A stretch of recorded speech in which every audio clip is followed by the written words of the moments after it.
ACL tears are one of the most common yet most misunderstood injuries around the knee. Whether you're a professional athlete, a gym goer, or someone who enjoys playing a sport over the weekend, ACL tears can happen to anyone. In this video, I'm going to walk you through what an ACL is, what are the common causes and symptoms of an ACL tear, when to seek help, what are your treatment options, and finally, the recovery timeline. Let's get started. ACL is one of the four main ligaments of the knee.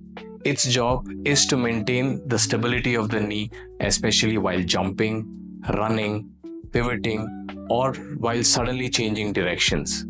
Imagine the ACL like a central cable that is holding both the thigh bone and the leg bone in proper alignment.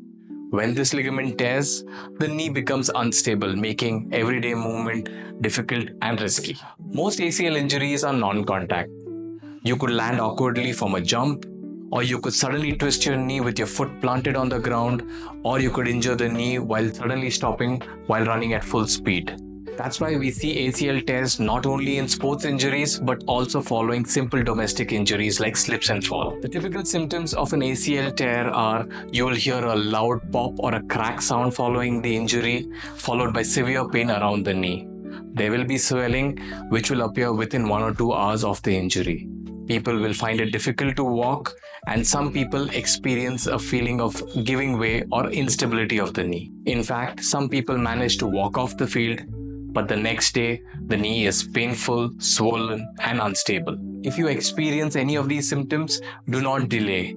Delaying treatment can lead to further damage of other ligaments of the knee called menisci and also the protective layer around the bones called the cartilage. The best time to consult an orthopedic specialist is immediate or within 48 to 72 hours. At this stage, we can assess the swelling, perform specific tests to test the integrity of the ligaments, and also recommend some imaging. The gold standard imaging modality for an ACL tear is an MRI. An MRI will give us a complete picture of the ACL tear, the integrity of other ligaments of the knee, the status of the cartilage, and also the presence of other bone injuries. Now here's the big question. Do all ACL tears need surgery? No, not always. Non-surgical treatment would involve bracing, physiotherapy, and lifestyle modification. But for the young, active individuals, especially athletes, surgery is the gold standard. That's because an ACL deficient knee causes repeated episodes of giving way, damaging other ligaments called the menisci and the cartilage. The surgery for a torn ACL is done via an arthroscopic procedure. This is a minimally invasive procedure involving making 2 to 3 small incisions. In this surgery, we do not repair the ACL, but we completely reconstruct the ACL using a graft. The graft is usually taken from your hamstrings or the patella tendon depending on your activity level. Here's what all patients want to know.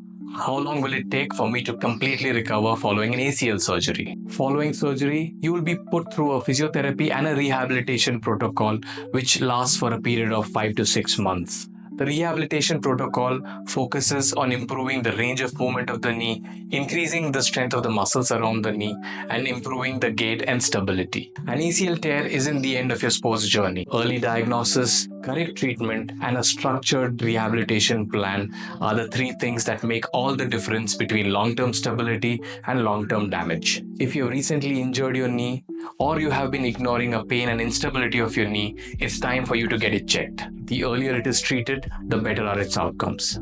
Signing off, I'm Dr. Belliappa from Ortho Sport Clinic, Koramangala, Bangalore. See you in the next video.